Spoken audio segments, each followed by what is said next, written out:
안녕하세요, 여러분. 오늘은 이 이야기를 놓치면 여러분의 가족에게도 언젠가 닥칠 수 있는 위험을 미리 지나칠지도 모릅니다. 저는 이 사실을 너무 늦게 깨달아 병상에 누워 계시던 아버지를 지켜보며 뒤늦은 후회를 했습니다. 그날 이후 아버지를 돕고 싶다는 마음 하나로 직접 의학 자료를 찾아 공부하기 시작했습니다. 오늘은 그동안 배워온 내용 중 그때 알았더라면 아버지의 삶이 조금은 달라졌을지도 모를 정보를 가장 먼저 여러분께 나누려 합니다. 아버지는 평생 과일을 좋아하셨죠. 과일은 몸에 좋은 거야 라는 믿음 하나로 매일 저녁 수박 한 통, 포도 두 송이, 바나나 세 개를 드셨습니다. 저는 그때 바쁘다는 핑계로 아버지의 식단을 제대로 보지 못했습니다. 돌이켜보면 아버지의 당화 혈색소가 8을 넘어가던 그 시기에도 저는 과일은 괜찮을 거예요 라고 안일하게 생각했습니다. 아버지가 뇌졸중으로 쓰러지신 건 74세 때였습니다. 응급실로 달려갔을 때 아버지의 눈은 저를 보고 계셨지만 말은 나오지 않았습니다. 그날 밤 저는 아버지 손을 잡으며 다짐했습니다. 이 후회를 다른 가족들은 겪지 않게 하겠다고. 그래서 시작했습니다. 의학 저널을 다시 찾아보고 최신 연구를 읽고 배운 것들을 기록하기 시작했습니다. 처음에는 제 가족을 위해서였지만 이제는 여러분을 위해서입니다. 왜냐하면 저는 너무 많은 분들이 같은 후회를 하시는 걸 봤기 때문입니다. 선생님, 그때 과일 좀 줄였으면 어땠을까요? 이 질문을 들을 때마다 제 가슴 한편이 무너집니다. 그래서 오늘은 병원에서 차트 넘기며 짧게 설명하던 것들을 시간 제약 없이 온전히 나누려 합니다. 오늘 이야기는 과일에 관한 것입니다. 하지만 단순히 이 과일은 좋고 저 과일은 나쁘다는 식의 이분법이 아닙니다. 60대 이후 우리 몸이 어떻게 변하는지, 그 변화 속에서 과일이 왜 때로는 약이 되고 때로는 부담이 되는지, 그리고 어떻게 먹어야 뇌와 혈관을 지킬 수 있는지를 차근차근 말씀드리겠습니다. 제가 지난 40년간 진료실에서 만난 수천 명의 환자분들, 그 중에서도 특히 기억에 남는 분들의 이야기를 함께 나누겠습니다. 그분들이 겪은 시행착오가 여러분에게는 미리 배우는 지혜가 되기를 바랍니다. 이 이야기는 공포를 주려는 게 아닙니다. 오히려 희망을 드리려는 겁니다. 지금부터라도 제대로 알고 제대로 실천하면 10년 후, 20년 후에 여러분은 지금과 완전히 다른 건강을 누릴 수 있습니다. 저는 그 변화를 직접 목격했습니다. 70대 후반에도 혈관 나이가 50대처럼 유지되시는 분들을 봤습니다. 그분들의 공통점은 단 하나, 작은 습관들을 꾸준히 지키셨다는 것입니다. 이 이야기가 도움이 되신다면 구독과 좋아요로 함께 해주세요. 여러분의 건강한 노후를 응원합니다. 그리고 지금 이 영상을 어디서 보고 계신가요? 병실인가요? 안방인가요? 그리고 이 영상을 왜 보시는지 꼭 의견을 남겨주세요. 댓글에 남겨주시면 제가 직접 답글로 친절히 도와드리겠습니다. 60세를 넘으면 우리 몸속 공장들이 조용히 속도를 줄입니다. 간에서 당을 처리하는 효소들이 예전만큼 빠르게 움직이지 않습니다. 근육세포들이 포도당을 받아들이는 문도 조금씩 좁아집니다. 신장이 노폐물을 걸러내는 속도도 천천히 느려집니다. 이 변화는 자연스러운 노화 과정입니다. 문제는 우리가 이 변화를 인식하지 못한 채 젊었을 때와 똑같이 먹는다는 데 있습니다. 특히 과당 이야기를 해야 합니다. 과일 속 단맛의 주인공인 과당은 소장에서 흡수되자마자 곧장 간으로 향합니다. 포도당처럼 온몸 세포로 고르게 퍼지지 않습니다. 오로지 간만이 과당을 처리할 수 있기 때문입니다. 젊었을 때는 간이 과당을 받아서 에너지로 쓰거나 글리코겐으로 저장합니다. 하지만 나이가 들면 간의 처리 능력이 떨어지면서 남는 과당이 생깁니다. 그 남은 과당은 지방으로 바뀝니다. 간 속에 지방이 쌓이기 시작하는 겁니다.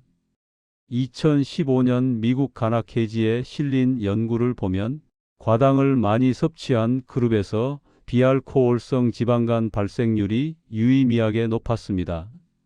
특히 50세 이상 그룹에서 그 차이가 더 뚜렷했습니다. 제가 진료실에서 자주 보는 패턴이 있습니다. 50대까지는 공복 혈당이 90대였던 분이 60대 중반이 되면 110, 120으로 올라갑니다. 특별히 살이 찐 것도 아닌데 당화 혈색소가 5.5에서 6.2, 6.5로 슬금슬금 올라갑니다. 식단을 여쭤보면 대부분 이렇게 말씀하십니다. 고기는 줄였어요. 저녁은 과일로 때워요. 건강하게 먹는데 왜 혈당이 오르죠? 이게 바로 함정입니다. 과일은 분명 채소보다 영양가가 높고 가공식품보다 훨씬 낫습니다. 하지만 과일도 결국 탄수화물입니다. 특히 당도가 높은 과일은 60대 이후의 몸에서는 밥이나 빵과 거의 비슷한 영향을 줍니다. 2023년 당뇨병 저널에 실린 메타 분석을 보면 하루 과일 섭취량이 400g을 넘어가면 2형 당뇨 위험이 증가한다는 결과가 나왔습니다. 400g이 어느 정도냐면 큰 바나나 2개 반 또는 포도 한 송이 반 정도입니다. 여기서 중요한 지점을 짚고 넘어가야 합니다.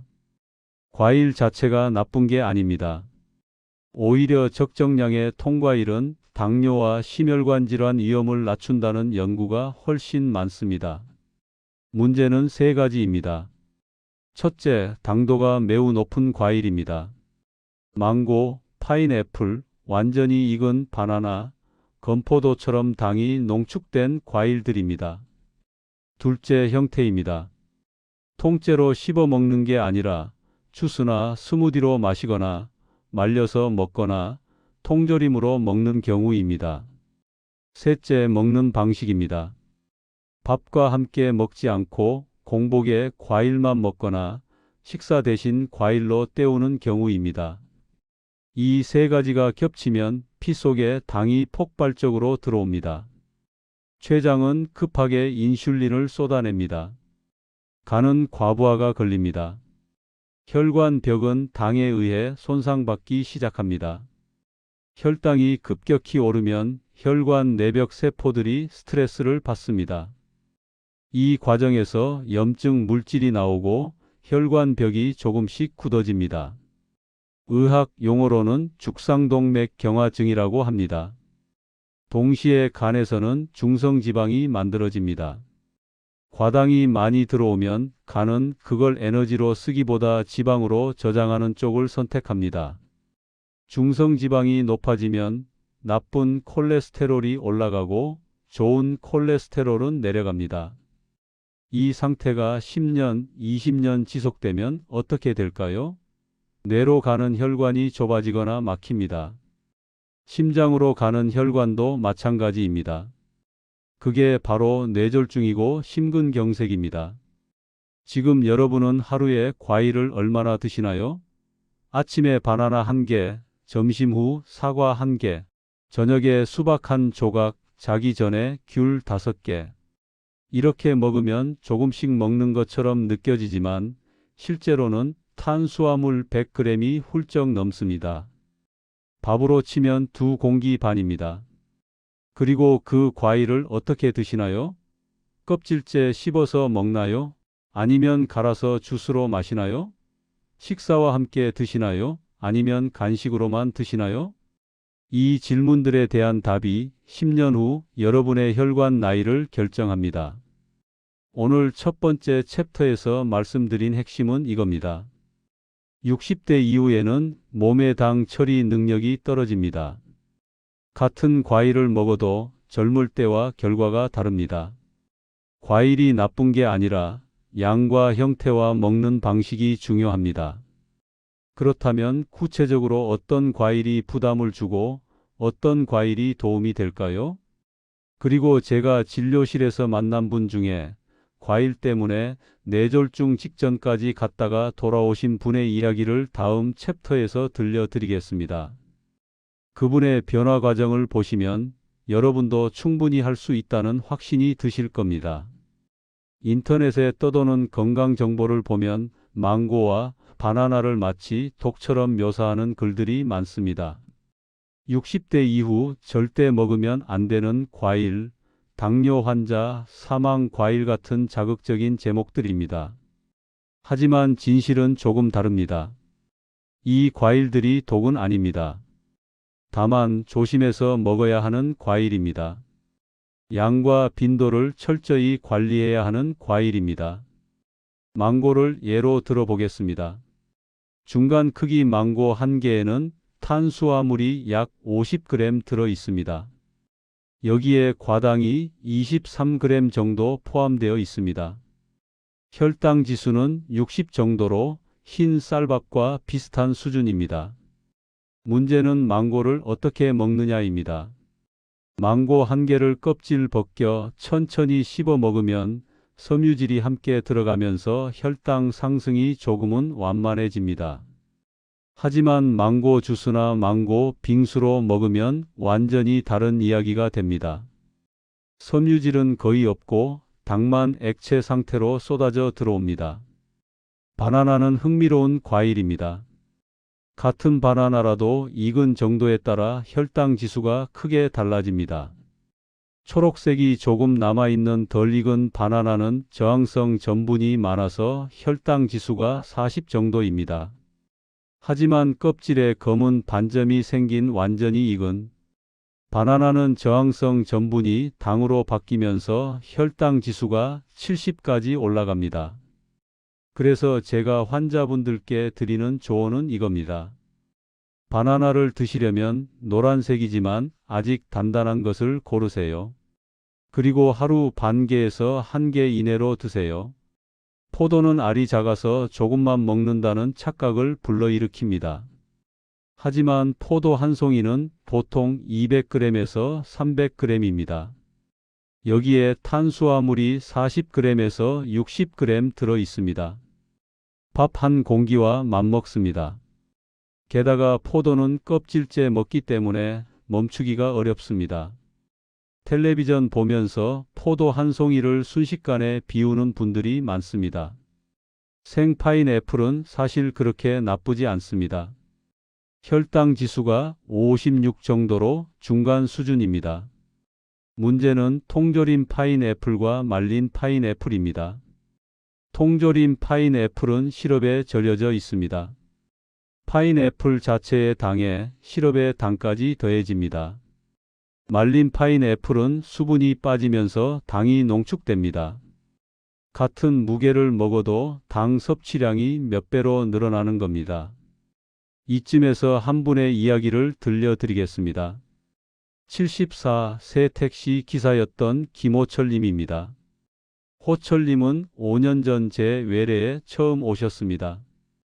고혈압 약을 드시고 계셨고 공복 혈당이 110에서 120 사이를 오가는 당뇨 전 단계였습니다. 체중은 72kg, 키는 170cm로 적당한 체구였습니다. 첫 상담에서 호철님은 이렇게 말씀하셨습니다. 선생님, 저는 건강관리 열심히 합니다. 고기는 거의 안 먹어요. 저녁은 밥 대신 과일만 먹습니다. 과일이 몸에 좋다잖아요. 저는 호철님께 지난 일주일 동안 드신 저녁 메뉴를 하나씩 적어달라고 부탁했습니다. 호철님이 적어온 메모를 보고 저는 조용히 계산기를 꺼냈습니다. 월요일 저녁은 망고 반 개, 포도 한 송이, 바나나 한 개였습니다. 탄수화물만 따지면 약 90g, 밥 한 공기 반입니다.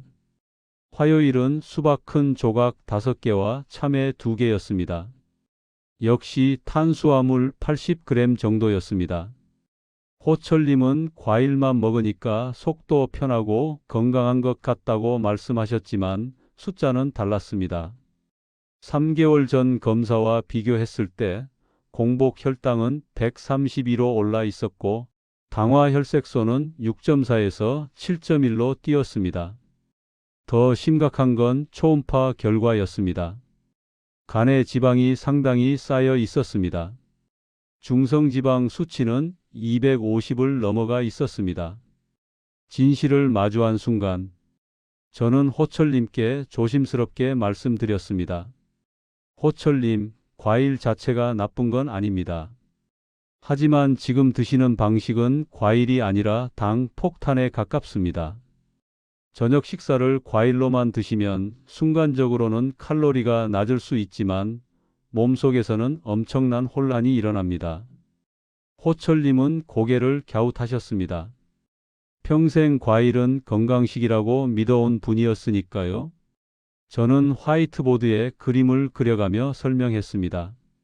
과일 속 과당이 간으로 들어가는 과정, 간이 과당을 지방으로 바꾸는 과정, 그 지방이 혈액으로 나와 혈관벽에 쌓이는 과정을요. 호철님은 한참을 말없이 듣고 계시다가 작은 목소리로 물으셨습니다. 그럼 저는 이제 과일을 아예 끊어야 하나요? 저는 고개를 저었습니다. 아닙니다. 과일을 끊는 게 아니라 제대로 먹는 법을 배우시는 겁니다. 우리는 함께 새로운 약속을 만들었습니다. 첫째, 저녁은 다시 밥으로 돌아갑니다. 하지만 현미밥 반 공기에 채소 반찬과 생선 한 토막으로 구성합니다. 둘째, 망고와 포도는 일주일에 한두 번, 그것도 식사 직후에 손바닥 반 정도만 먹습니다. 셋째, 바나나는 아침에 반 개만, 그것도 덜 익은 것으로 고릅니다. 식빵과 함께 먹지 않고 삶은 계란이나 요거트와 함께 먹습니다. 넷째, 간식으로는 블루베리나 사과를 선택합니다. 호철님은 처음 한 달은 힘들어 하셨습니다. 과일이 먹고 싶은데 참는 게 스트레스라고 말씀하셨습니다. 하지만 한 달이 지나자 몸의 변화가 느껴지기 시작했다고 하셨습니다. 선생님, 저녁 먹고 나면 예전엔 졸리고 나른했는데 요즘은 그게 없어요. 그리고 새벽에 화장실 가는 횟수도 줄었어요. 3개월 후 호철님은 웃는 얼굴로 진료실에 들어오셨습니다.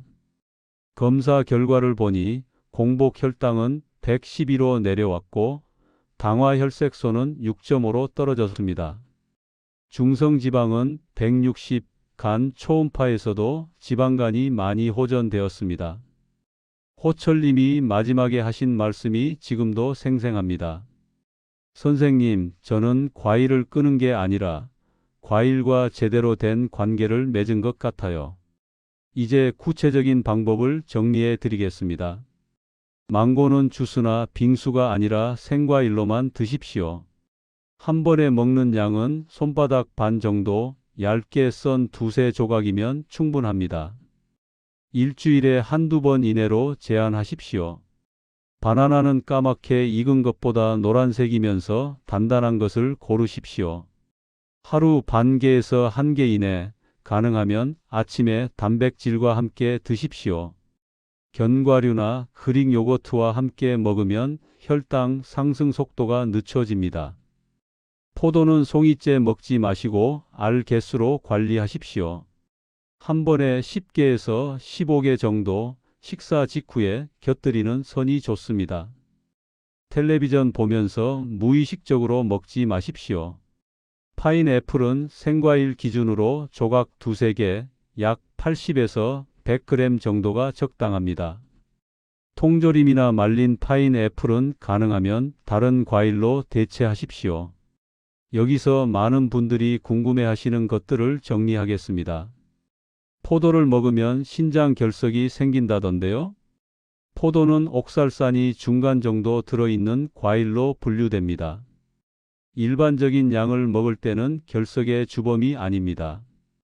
결석은 오히려 수분 부족, 과도한 비타민C 보충제, 짠 음식이 더 큰 원인입니다. 망고와 파인애플은 60대부터 절대 먹으면 안 된다던데요. 절대 금지는 아닙니다. 다만 이미 혈당 조절이 어려운 상태라면 다른 과일로 대체하는 것이 안전합니다. 혈당이 안정적이라면 위에 말씀드린 양과 빈도를 지켜서 드시면 됩니다. 지금까지 우리는 고당도 과일에 대해 이야기했습니다. 이 과일들이 독은 아니지만 방식을 지켜야 한다는 걸 배웠습니다. 그렇다면 반대로 뇌와 혈관을 적극적으로 지켜주는 과일은 무엇일까요? 연구 결과들은 무엇을 말하고 있을까요? 그리고 제 형이 뇌경색으로 쓰러진 후 어떤 과일들로 식단을 바꿔 회복했는지 그 이야기를 다음 챕터에서 나누겠습니다. 블루베리를 처음 본 건 미국 연수 시절이었습니다. 현지 의사 한 분이 매일 아침 블루베리 한 컵을 요거트에 타 먹는 걸 보고 물었습니다. 왜 하필 블루베리냐고요? 그분은 웃으며 이렇게 답했습니다. 내 뇌혈관 보험이야. 그때는 농담인 줄 알았는데 나중에 논문을 찾아보니 근거가 있었습니다. 블루베리에는 안토시아닌이라는 보라색 색소가 풍부합니다. 이 물질은 활성산소를 중화시키고 혈관 내벽 세포를 보호합니다. 2019년 유럽 역학 저널에 실린 대규모 코호트 연구를 보면 안토시아닌이 풍부한 과일을 주 3회 이상 먹는 사람은 그렇지 않은 사람보다 심혈관 질환 위험이 약 15% 낮았습니다.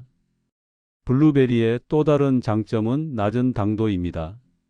혈당 지수가 40에서 50 정도로 60대 이후에도 부담 없이 먹을 수 있습니다. 하루 반 컵, 약 60에서 70g이 적당합니다. 생 블루베리가 없다면 냉동 블루베리도 좋습니다. 오히려 냉동 과정에서 세포벽이 부드러워져 안토시아닌 흡수가 더 잘 될 수 있다는 연구도 있습니다. 제가 환자분들께 권하는 아침 조합이 있습니다. 당분 없는 그릭 요거트 한 컵에 블루베리 반 컵, 그리고 견과류 한 줌을 섞어 드시는 겁니다. 이 조합은 단백질, 항산화 물질, 좋은 지방을 동시에 제공합니다. 주의할 점은 블루베리 잼이나 설탕이 들어간 블루베리 요거트는 완전히 다른 음식이라는 겁니다.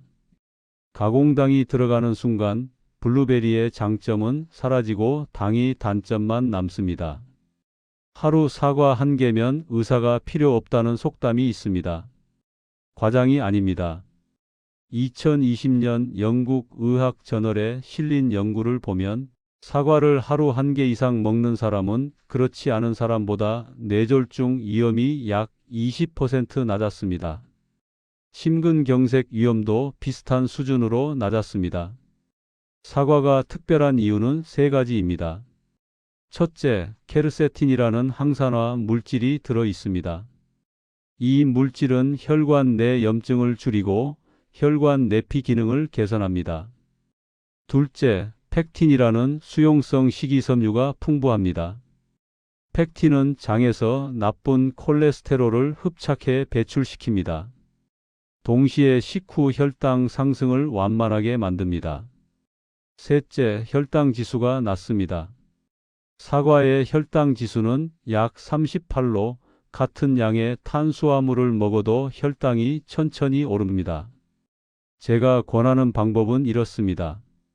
아침 식사 20분에서 30분 전에 중간 크기 사과 한 개를 껍질째 천천히 씹어 드십시오. 왜 식전이냐고요?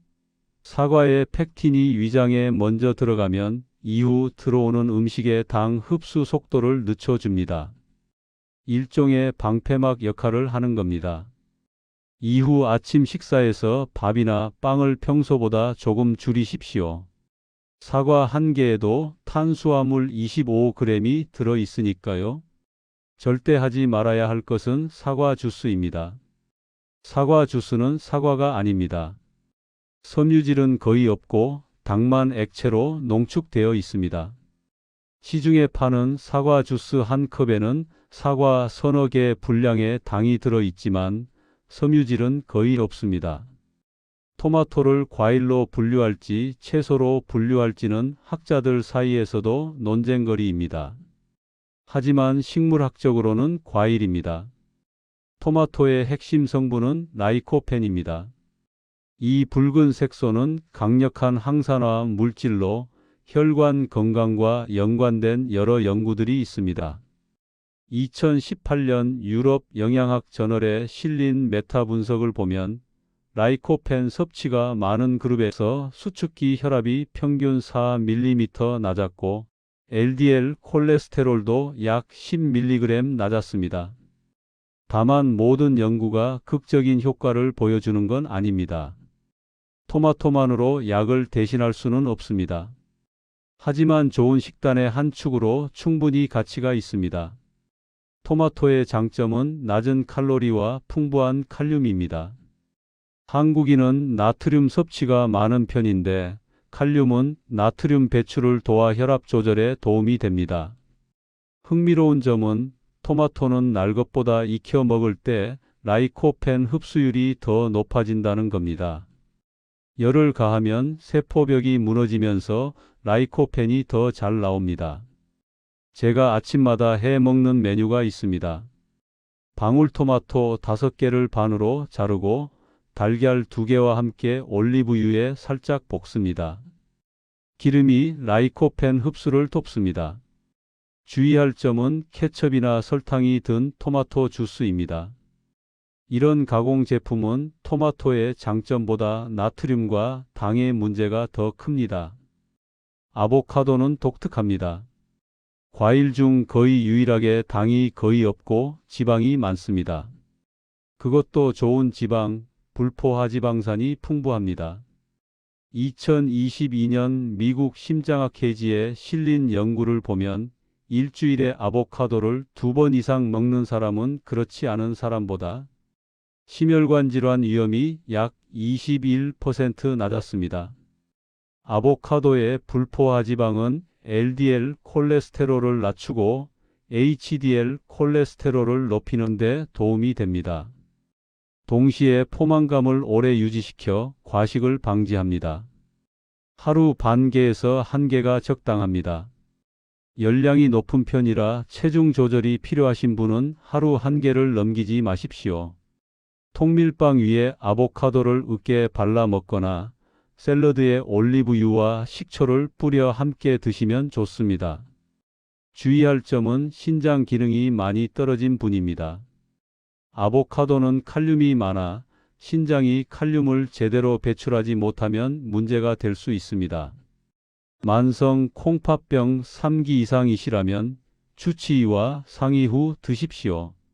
여기서 제 가족 이야기를 하나 나누겠습니다. 20년 전 제 친형은 67세에 뇌경색으로 쓰러졌습니다.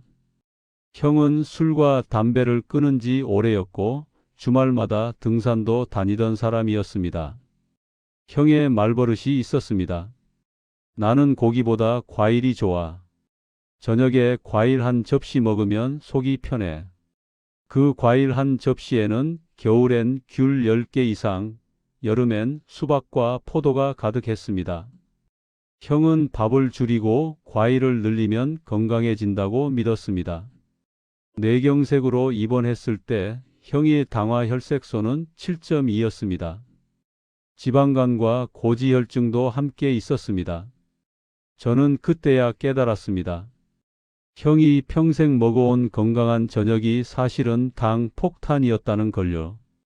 형이 재활병원에 입원했을 때 저는 영양사에게 부탁했습니다.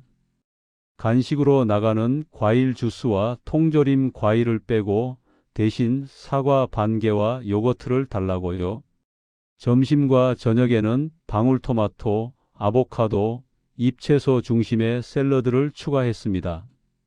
형이 가장 좋아하던 포도는 일주일에 2번, 10알까지만이라는 규칙을 만들었습니다. 처음 한 달 형은 불평했습니다.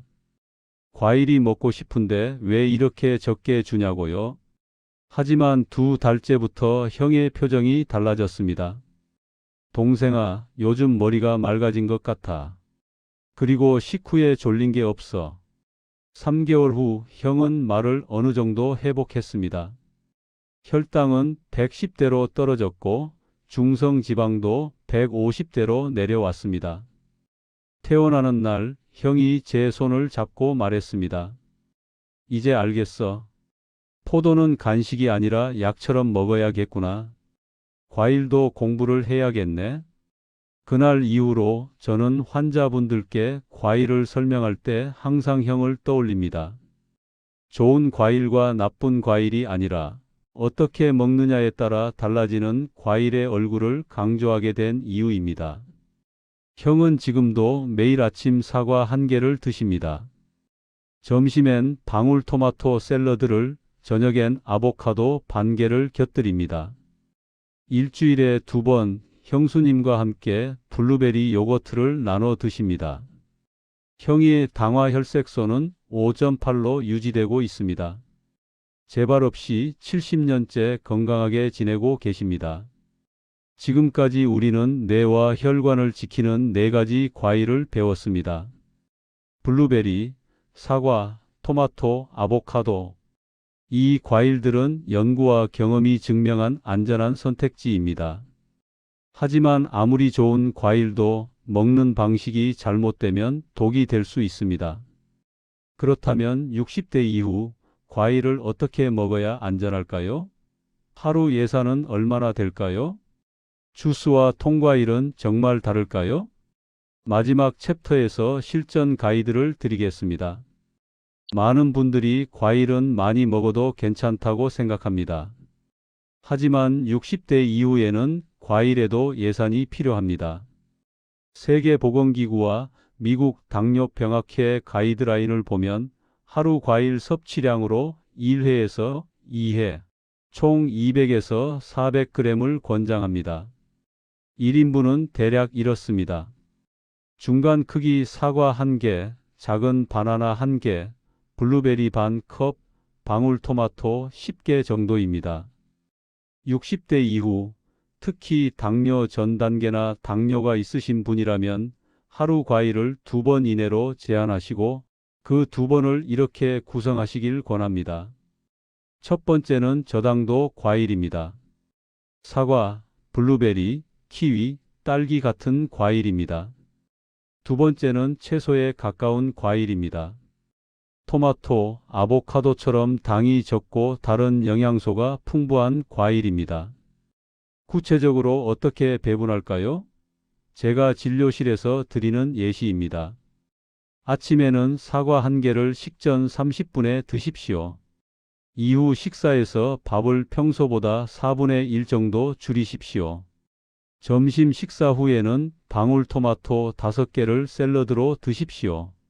저녁 식사에는 아보카도 반 개를 곁들이십시오. 간식으로는 블루베리 반 컵을 당분 없는 요거트와 함께 드십시오. 이렇게 하면 하루 과일 섭취량이 약 300g 정도 됩니다. 동시에 항산화 물질, 섬유질, 좋은 지방을 고르게 섭취하게 됩니다. 2013년 영국 의학 저널에 실린 대규모 연구를 다시 한번 강조하겠습니다. 이 연구는 18만 명을 18년간 추적했습니다. 결과는 명확했습니다.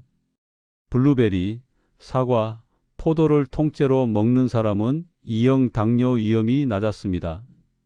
하지만 같은 과일을 주스로 마시는 사람은 오히려 당뇨 위험이 높았습니다. 왜 그럴까요? 주스는 섬유질이 거의 없습니다. 씹는 과정이 없어 포만감도 적습니다. 당이 액체 상태로 빠르게 흡수됩니다. 혈당이 급격히 오르고 인슐린이 과하게 분비되고 간이 과부하를 받습니다. 심지어 100% 주스라고 표시되어 있어도 양이 많으면 결과는 같습니다. 사과 주스 한 잔에는 사과 서너 개 분량의 당이 들어있지만 섬유질은 거의 없습니다. 그래도 주스를 마시고 싶으시다면 이렇게 하십시오. 작은 컵 100에서 150ml 이내로 제한하십시오. 하루 한 번 이하로 드십시오. 가능하면 식사와 함께 드셔 혈당 상승 속도를 늦추십시오. 아니면 차라리 스무디를 만드십시오. 과일을 통째로 갈아 넣으면 섬유질이 남습니다. 여기에 시금치나 케일 같은 잎채소를 함께 갈면 더 좋습니다. 아침에 일어나서 바나나 2개, 포도 1송이, 수박 큰 조각을 먹는 분들이 계십니다. 젊을 때는 괜찮았을지 모릅니다. 하지만 60대 이후에는 다릅니다. 공복에 고당도 과일을 먹으면 혈당이 급격히 오릅니다. 2~3시간 후에는 저혈당이 올 수 있습니다. 머리가 멍해지고 손이 떨리고 피곤해집니다. 제가 권하는 방식은 이렇습니다. 예외는 단 하나, 사과입니다. 아침 식전 30분에 사과 1개를 드시는 건 괜찮습니다. 섬유질이 방패 역할을 하기 때문입니다. 그 외 모든 과일은 반드시 식사와 함께 또는 식후에 드십시오. 단독이 아니라 단백질, 지방, 섬유질과 함께 드십시오. 예를 들어 점심 식사로 현미밥, 생선, 채소를 드신 후 토마토 샐러드를 곁들이십시오.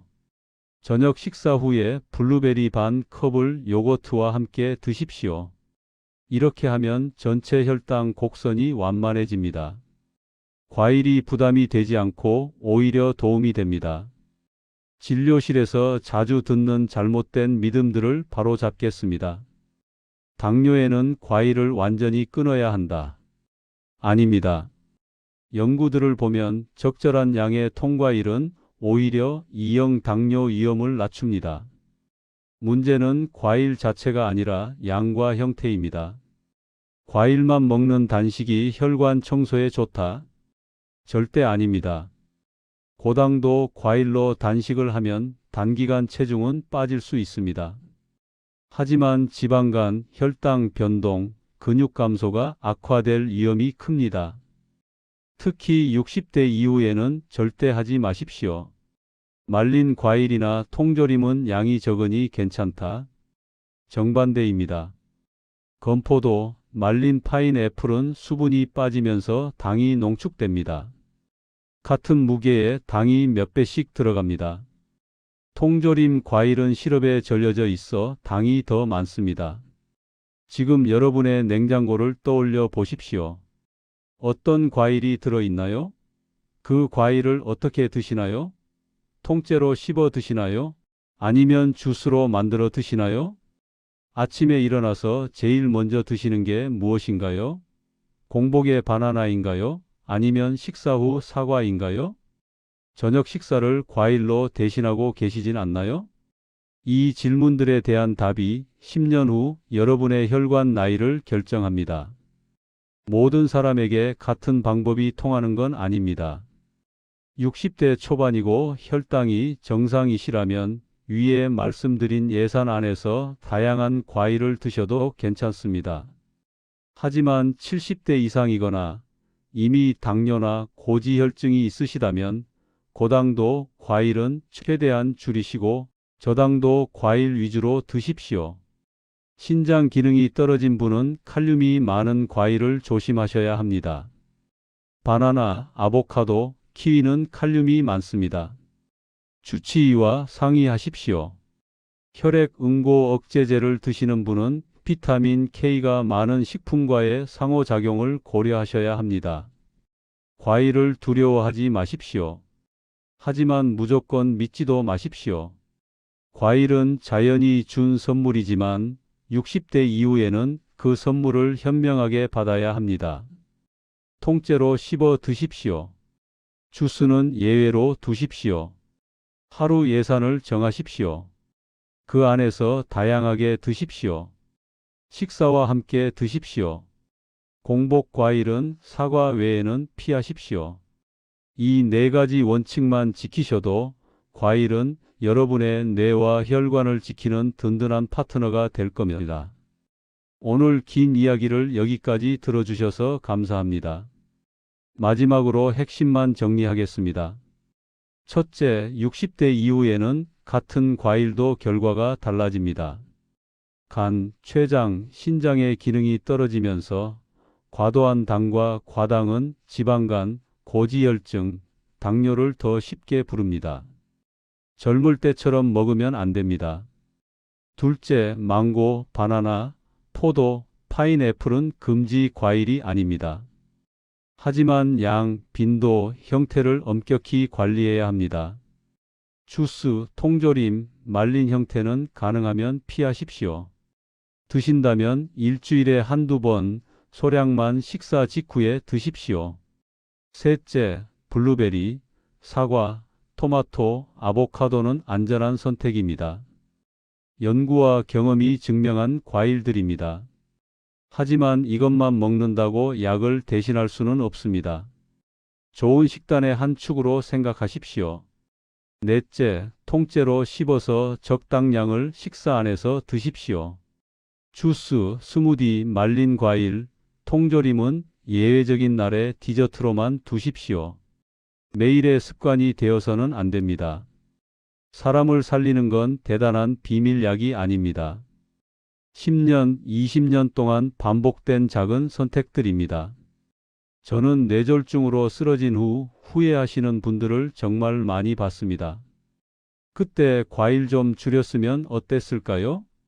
이 질문을 들을 때마다 조금이라도 더 일찍 말씀드리지 못한 제 책임을 느낍니다.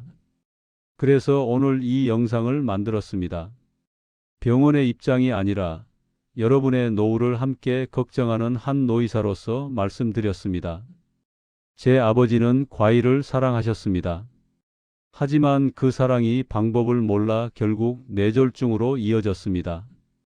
제 형도 과일로 건강을 지킨다고 믿었지만 뇌경색으로 쓰러졌습니다. 하지만 형은 달랐습니다. 쓰러진 후 과일을 끊지 않고 제대로 먹는 법을 배웠습니다. 그리고 지금 72세에도 건강하게 지내고 계십니다. 여러분도 할 수 있습니다. 내일 저녁부터 작은 습관 하나만 바꿔보세요. 그 변화가 여러분의 노후 건강을 완전히 달라지게 할 수 있습니다. 예를 들어 오늘까지 드시던 저녁 망고와 포도 한 접시를 내일부터는 사과 반 개와 블루베리 반 컵, 방울토마토 5개로 바꿔 보십시오. 일주일만 해 보십시오. 몸이 달라지는 게 느껴질 겁니다. 식후 나른함이 줄어들고 아침에 일어날 때 머리가 맑아지고 화장실 가는 횟수가 줄어듭니다. 한 달을 해 보십시오. 체중계 숫자가 조금씩 내려가고 혈압이 안정되고 혈당이 떨어지기 시작합니다. 6개월을 해 보십시오. 건강검진 결과가 달라질 겁니다. 당화혈색소, 중성지방, 콜레스테롤 수치가 개선될 가능성이 충분히 있습니다. 이 이야기가 마음에 남으셨다면 지금 이 영상을 보고 계신 부모님, 형제, 배우자를 떠올려 보십시오. 그분들도 혹시 저녁마다 과일 한 접시를 드시진 않나요? 아침마다 바나나 2개를 공복에 드시진 않나요? 주말마다 과일 주스를 갈아 마시진 않나요? 영상 링크를 한 번만 보내주십시오. 그 한 번의 공유가 누군가의 뇌졸중을 막는 작은 시작이 될 수 있습니다. 저는 이 영상을 만들면서 제 아버지와 형을 계속 떠올렸습니다. 그리고 지난 40년간 제가 만난 수천 명의 환자분들을 생각했습니다. 그분들의 후회가 여러분에게는 예방이 되기를 바랍니다. 과일을 무조건 두려워하지 마십시오. 오히려 제대로 알고 제대로 먹으십시오. 그러면 과일은 여러분의 든든한 친구가 될 겁니다. 10년 후, 20년 후에도 건강하게 손주들과 함께 웃으며 과일을 나눠 드실 수 있기를 바랍니다. 오늘 이야기가 여러분의 삶에 작은 변화를 만들기를 진심으로 기원합니다. 건강하십시오. 그리고 기억하십시오. 변화는 내일 저녁부터 시작됩니다.